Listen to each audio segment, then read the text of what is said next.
মেয়েদের জীবন নিয়ে কিছু কথা। মেয়েদের জীবন শুধু ধুলার বালির মতো খেলা আর উড়িয়ে চলে যায়।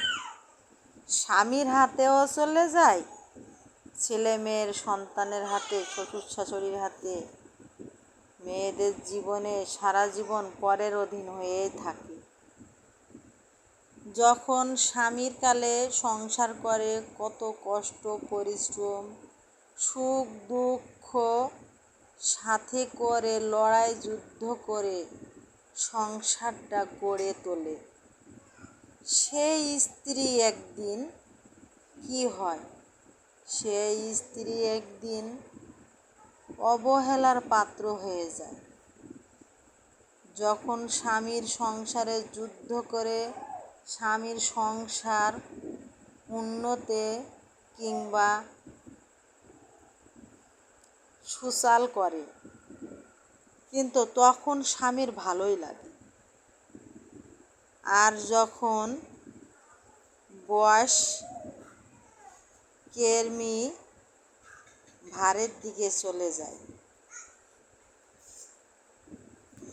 এবং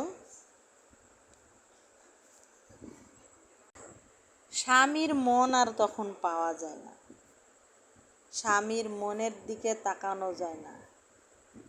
মনে হয় না যে এই স্বামীর একদিন কত কষ্ট, কত পরিশ্রম, কত সুখ দুঃখ পিছনে ফেলে রেখে সামনের দিকে এগিয়ে গেছি, কিন্তু সেই স্বামী এখন স্ত্রীকে পর এবং দূরত্ব মনে করে। তাহলে কি জীবন মেয়েদের? কেন এমন হয় মেয়েদের জীবনটা?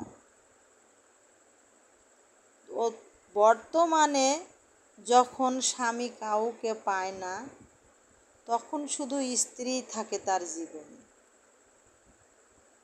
অতীত তো চলেই যায়, আর ভবিষ্যতে স্ত্রীকে দূরে রেখে সেই অতীতের মানুষগুলোকে নিয়ে স্বপ্ন দেখতে থাকে সেই স্বামী।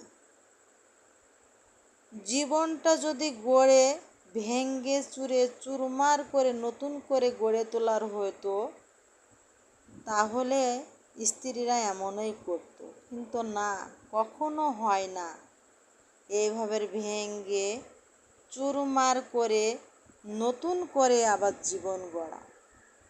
কিন্তু এই জীবন নিয়েই একদিন শেষ বিদায় নিয়ে যেতে হবে এই সুন্দর মায়াবী পৃথিবীটা ছেড়ে। তাছাড়া স্ত্রীর আর কোনো থাকে না পথ, কোনো থাকে না ঘর, কোনো থাকে না বাড়ি, কোনো থাকে না জায়গা। এই নিয়ম নীতি কেমন? শুধু একবার যদি এই দৃশ্যটা তাকিয়ে